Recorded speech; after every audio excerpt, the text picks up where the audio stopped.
Les grands voyages, ma voisine Fernande, ce n'est pas sa tasse de thé.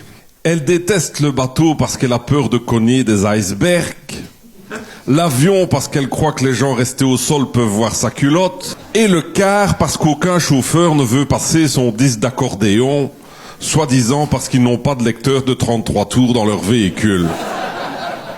Pour la dépayser et l'aérer à fond jusque dans les plis, je l'ai donc emmené le week-end dernier en pique-nique. Afin de lui éviter le mal du voyage et le décalage horaire, nous sommes partis à pied jusqu'à la prairie la plus proche de chez nous. Sans embellir la réalité, le voyage s'est très bien passé. Une fois sur place, j'ai d'abord déplié la table pliante, puis plié Fernande sur un siège pliant, au tissu assorti en même temps à son tablier et à la prairie. C'était de toute beauté. C'est quand je lui ai proposé un café pour fêter notre arrivée sain et sauf que tout a dérapé. J'avais à peine servi nos 2 tasses que Fernande s'est écriée « Zut, j'ai oublié le lait. Si je n'en mets pas, je vais avoir le brûlant. » Le brûlant de Fernande, je le connais. C'est pire qu'un jet de pétard dans une fosse septique. Lorsque ça lui prend, elle sursaute par rafale comme une mitraillette avec un bruit de canette qu'on ouvre du genre Pour éviter ces remous de siphon dévié, j'ai dit à Fernande, il y a quelques vaches là-bas au fond de la prairie. On va aller leur chercher un nuage de lait pour vous. Quand c'est en bouteille, c'est facile, mais choisir une vache demi-écrémée, je n'ai pas trop l'habitude. Ne sachant pas les reconnaître, j'ai choisi la plus grosse en me disant que, même si c'était du entier, elle aurait sûrement plus de lait en stock. La difficulté, ça a été la tactique. Que ce soit son chien Snoopy ou une vache inconnue, Fernande n'arrive pas à faire obéir les animaux.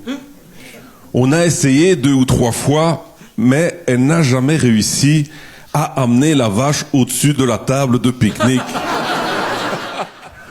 Je lui ai alors dit, faisons l'inverse, bloquez la vache, je vais chercher la table. Ça a été assez compliqué aussi. Je ne sais pas si vous avez déjà tenté de courir derrière une vache qui bouge en portant une table sans renverser le café des tasses et en slalomant entre les bouses. On espère très vite qu'on ne va pas devoir déterrer une betterave parce qu'on a oublié le sucre. Comme j'avais peur que le café ne refroidisse trop, j'ai proposé à Fernande, je vais plutôt tenir la vache, prenez votre tasse et servez-vous vous-même. C'est lorsqu'elle s'est accroupie et s'est exclamée, il est où le bec verseur, que j'ai compris que ça se compliquait encore.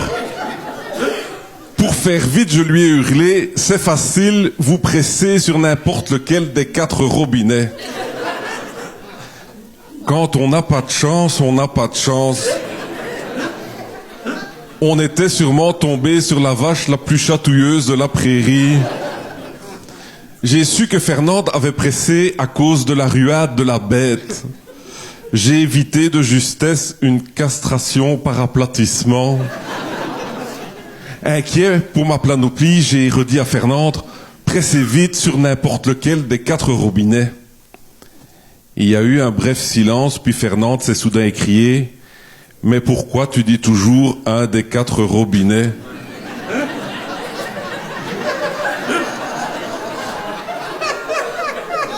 Pris d'une suée subite,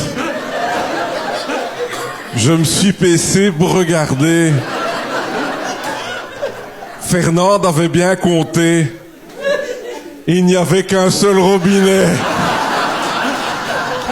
On était tombé sur le taureau. Des vaches rouges, blanches et noires, de la pluie, tout le monde en met du Normandie.